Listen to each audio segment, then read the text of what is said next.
Grundsätzlich ist es zwar möglich, für den Aufbau und die Weiterentwicklung der nationalen Gesundheitsplattform auf einer bereits bestehenden rechtlichen Struktur aufzusetzen. Allerdings sprechen der innovative Charakter und die vielgestaltigen Aufgaben eher dafür, eine bzw. vielleicht sogar mehrere neue Rechtsformen zu schaffen.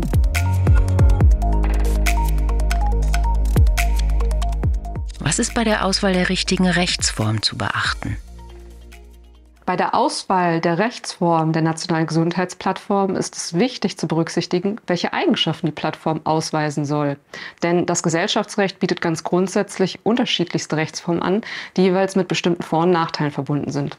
Wichtig dürfte es in jedem Fall sein, dass die Plattform handlungsfähig ist. Deshalb sollte lediglich eine Rechtsform gewählt werden, die eine eigene Rechtspersönlichkeit hat, also selbst Träger von Rechten und Pflichten sein kann.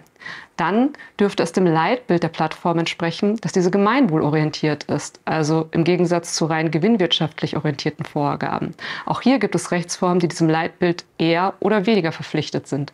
Und schließlich, dies dürfte der wichtigste Aspekt sein, dürfte nur eine Rechtsform in Frage kommen für das Vorhaben, die eine gewisse Flexibilität vermittelt. Denn voraussichtlich wird die Plattform künftig Aufgaben wahrnehmen sollen, die zum Zeitpunkt ihrer Entwicklung noch nicht fixiert sind. Außerdem sollte darauf geachtet werden, dass eine Rechtsform gewählt wird, unter der private wie auch staatliche Akteure zusammenwirken können. Welche Organisation könnte die Trägerschaft übernehmen? Grundsätzlich ist es zwar möglich, für den Aufbau und die Weiterentwicklung der nationalen Gesundheitsplattform auf einer bereits bestehenden rechtlichen Struktur aufzusetzen. Allerdings sprechen der innovative Charakter und die vielgestaltigen Aufgaben, die die Plattform künftig voraussichtlich wahrnehmen soll, eher dafür, eine bzw. vielleicht sogar mehrere neue Rechtsformen zu schaffen. Was sind die Vor- und Nachteile einer privatrechtlichen gegenüber einer öffentlich-rechtlichen Trägerschaft? Öffentlich-rechtliche Rechtsformen stehen prinzipiell nur staatlichen Stellen zur Verfügung. Das heißt, nicht jedermann kann eine solche Rechtsform wählen, sondern nur Stellen, die Teil des Staates sind, auf Bundes-, Landes- oder kommunaler Ebene. Öffentliche Rechtsformen genießen zwar bestimmte Privilegien, zum Beispiel hinsichtlich ihrer Finanzierung oder ihren Entscheidungsfindungsprozessen. Andererseits gehen mit diesen Privilegien auch gewisse Kehrseiten einher.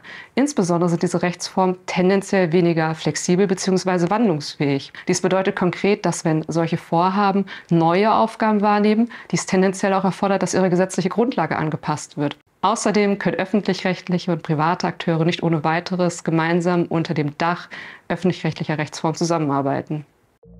Welche Empfehlungen ergeben sich daraus für den Organisationsrahmen einer nationalen Gesundheitsplattform? Bei dem Organisationsrahmen für die nationale Gesundheitsplattform sollte eine Rechtsform gewählt werden, die handlungsfähig ist, also eine eigene Rechtspersönlichkeit aufweist.